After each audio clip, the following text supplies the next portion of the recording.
মুহতারাম হাজিরিন, বোঝা যায় জেলখানার মধ্যে যারা যায় তারা সবাই অপরাধী নয়।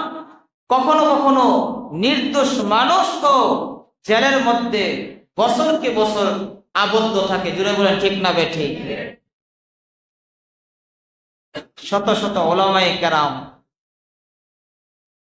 তাদের লন্ডনে বাড়ি নেই, ইউরোপ আমেরিকায় তাদের কোনো গাড়ি বাড়ি বিল্ডিং নেই, তাদের বিরুদ্ধে কোনো চুরি ডাকাতি রাহাজানি ছিনতাই মামলা এই সমস্ত অপরাধ যেগুলো জিনা ব্যভিচার কোনো এই সমস্ত অপরাধ তাদের নেই।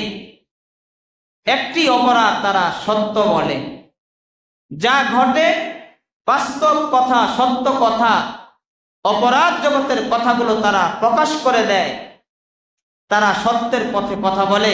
এই জন্য এই নিরপরাধ মানুষগুলো যারা কোনো চুরি ছিনতাই ডাকাতি কোনো জিনা রাহাজানি এগুলো কোনো অপরাধ তাদের নেই, কিন্তু এই নিরপরাধ মানুষগুলো বছরের পরে বছর জেলে আবদ্ধ থাকে।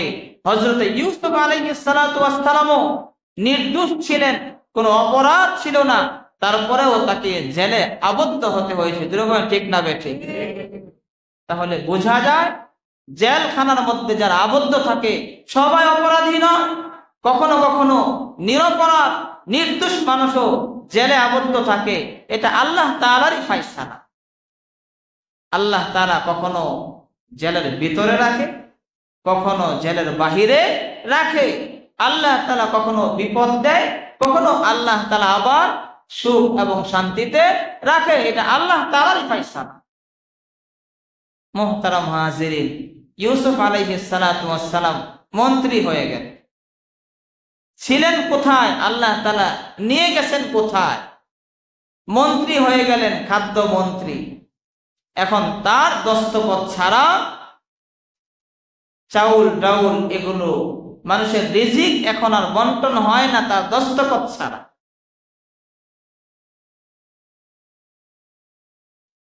কিন্তু হযরতে ইউসুফ আলাইহিস সালাতু ওয়াস সালাম খাদ্যমন্ত্রী হওয়ার পরেও যার দস্তখত ছাড়া রিজিক বন্টন হয় না, যার দস্তখত ছাড়া চাউল ডাউল বন্টন হয় না, যার দস্তখত ছাড়া রিলিফের মাল বন্টন হয় না, যিনি খাদ্যমন্ত্রী এমন অবস্থায়ও সেহরি করে এক গ্লাস পানি দিয়ে, ইফতার করে শুধুমাত্র এক গ্লাস পানি দিয়ে।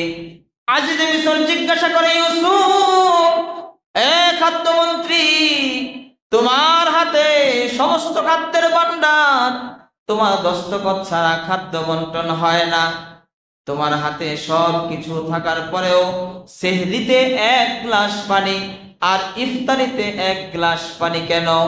হযরত ইউসুফ বলে, আজিজে মিসর, এটা আল্লাহ তাআলার একটা রং। আল্লাহ তাআলা কখনো কোনো একজন মানুষকে আল্লাহ তাআলা অনাহারে রাখে, বিপদ দেয়। আল্লাহ তাআলা কখনো কোনো একটা পরিবারকে আল্লাহ তাআলা বিপদ দেয়, কখনো আল্লাহ তাআলা একটা সমাজকে বিপদ দেয়, কখনো আল্লাহ তাআলা সমস্ত রাষ্ট্রের মধ্যে বিপদ দেয়। এটা আল্লাহ তাআলার একটা রং। এখন মিশরের সমস্ত মানুষগুলো তারা আল্লাহ তাআলার রঙে তারা রঙিন হয়ে গেছে। ক্ষুধার্ত অবস্থায়ও তারা মালিককে ডাকে, আমি তাদের সাথে আল্লাহর রঙে রঙিন হতে চাই।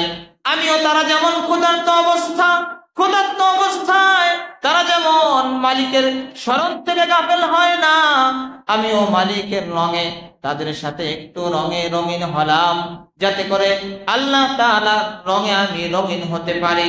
আল্লাহ তাআলার এই রঙে রঙে এই জন্য রঙিন হতে চাই। আল্লাহ তাআলা বিপদ দিয়েছেন, মুসিবত দিয়েছেন, আল্লাহ তাআলা দেখতে চায় আমরা এই মুসিবতের মধ্যেও মালিকের স্মরণ থেকে গাফিল হই কিনা। মুহতারাম হাজিরিন, এই যে আল্লাহ তাআলার এক রং দুর্ভিক্ষ, এই দুর্ভিক্ষ দিয়েছেন কে? সবাই বলেন কে? দুর্ভিক্ষ দিয়েছেন আল্লাহ তাআলা। আল্লাহ তাআলার একটা রং এটা যে আল্লাহ তাআলা এখন মানুষকে দুর্ভিক্ষ দিবেন, এখন মানুষ কষ্ট করবে, এটা আল্লাহ তাআলার এক রং। হযরতে ইউসুফ